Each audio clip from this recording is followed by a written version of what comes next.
hours ago. Danny Boyle's Yesterday isn't just about a world where the Beatles never existed. Called a total joy of a film that cements Danny Boyle and Richard Curtis as master storytellers of our time, the film explores the pursuit of fame through fresh eyes and a determined heart. Apparently, director Danny Boyle and screenwriter Richard Curtis sent the film to the surviving members of the Beatles. Spoiler alert, they loved it. Wildly popular from the early 1960s onward, the Beatles is often considered one of the greatest bands of all time, if not the greatest. The band was comprised of four extremely talented, extremely well-known members: John Lennon, Paul McCartney, George Harrison, and Ringo Starr, who was recently knighted.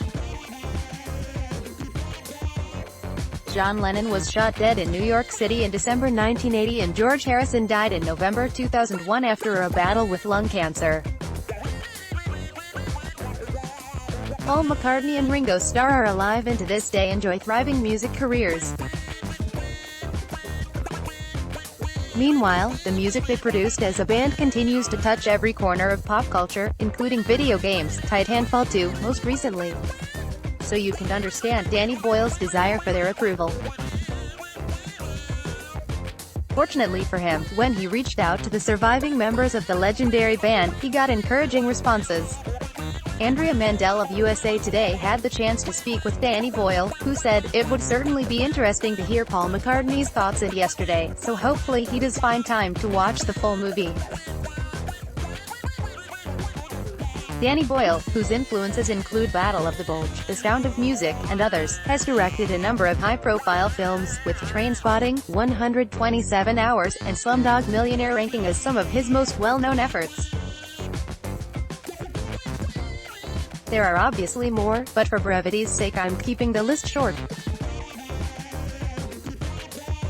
He has also produced, directed, and written for television since the late 1980s. At one point, Danny Boyle was supposed to direct the upcoming Bond 25. However, he dropped out of the project. There wasn't any real word regarding what actually happened, but at a certain point, it became clear that Boyle didn't want any part of Daniel Craig's final James Bond adventure. It's a shame, really. He probably would have done some great things with the character. Boyle's fame as a filmmaker means headlines for each new project he tackles, and the hype surrounding Yesterday and the Bond fiasco only confirms that. Yesterday is now playing in theaters everywhere. If you're a fan of the Beatles, you should probably check it out. Let's block ads.